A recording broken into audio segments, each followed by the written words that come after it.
Tuhan Yesus Kristus berkata, Tuhan Yesus datang, bukan untuk menghapus hukum, tetapi untuk menggenapi hukum. Apa arti kalimat ini? Apa maksudnya? Apa itu menggenapi hukum? Menggenapi hukum artinya manusia bisa melakukan perintah Tuhan. Tidak melanggar perintah Tuhan lagi.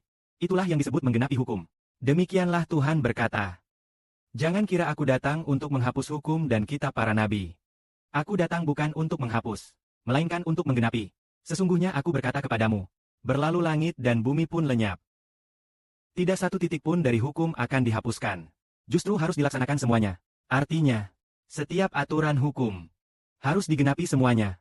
Setiap perintah hukum itu, kita harus bisa melakukannya. Harus bisa menggenapinya semua. Misalnya, 10 perintah, jangan membunuh, tidak berzina, tidak mencuri. Semua perintah harus bisa kita lakukan. Bisa kita jalankan. Apa artinya ini? Lalu kenapa orang perjanjian lama semua melanggar hukum Tuhan? Supaya orang perjanjian baru dengan datangnya Kristus, kita bisa memenuhi semua tuntutan hukum. Dan bahkan melampaui tuntutan hukum? Ini karena satu alasan. Orang perjanjian lama, mereka semua berdosa.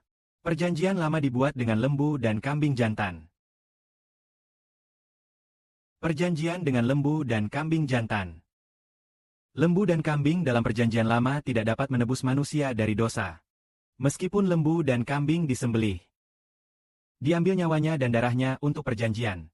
Tetapi apakah lembu dan kambing bisa menyelamatkan orang dari dosa? Tidak bisa.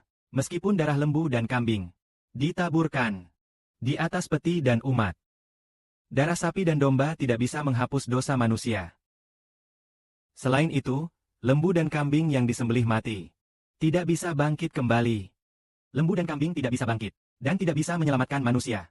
Jadi, orang perjanjian lama itu semua berdosa. Dengan perjanjian itu, mereka berharap lembu dan kambing sebagai penyelamat. Siapa penengah perjanjian itu? Perjanjian lama ditengahi oleh lembu dan kambing jantan. Lembu dan kambing jantan. Perjanjian itu harus dibatalkan. Namun demikian, Tuhan Kristus datang. Ia berkata ia akan menggenapi hukum. Ia menetapkan perjanjian baru melalui salib. Jaminan Tuhan Kristus sangat kuat. Dia adalah Allah, Anak Allah, Pencipta langit dan bumi. Dengan pengorbanannya, Dia mengampuni dosa semua orang percaya. Semua orang yang berbuat dosa akan diampuni, asalkan menerima keselamatan Yesus. Menerima keselamatan Yesus artinya menerima Yesus sebagai Tuhan. Tuhan akan mengampuni semua dosa orang yang percaya. Lalu, apakah Tuhan Yesus bangkit pada hari ketiga? Tuhan Kristus bangkit pada hari ketiga. Setelah kebangkitan, Dia menyelamatkan kita. Setelah bangkit, 40 hari kemudian, Dia diangkat ke sebelah kanan tahta Allah. Setelah diangkat ke sebelah kanan tahta, Allah menyerahkan segala sesuatu padanya. Dan Roh Kudus Allah diberikan kepadanya. Tuhan Yesus memberikan Roh Kudus kepada semua yang percaya. Pada hari Pentakosta abad 1 M, tahun 33. Hari Pentakosta. Tuhan memberikan Roh Kudus kepada 120 orang. Lalu, bagaimana selanjutnya? Saat itu, 3.000 orang lainnya juga dibaptis. Ke-3.000 orang itu menerima Roh Kudus, sehingga mereka yang menerima Roh Kudus dapat menaati hukum. Roh Kudus dapat menebus manusia dari dosa. Yesus disalibkan supaya kita yang berbuat dosa mendapatkan pengampunan.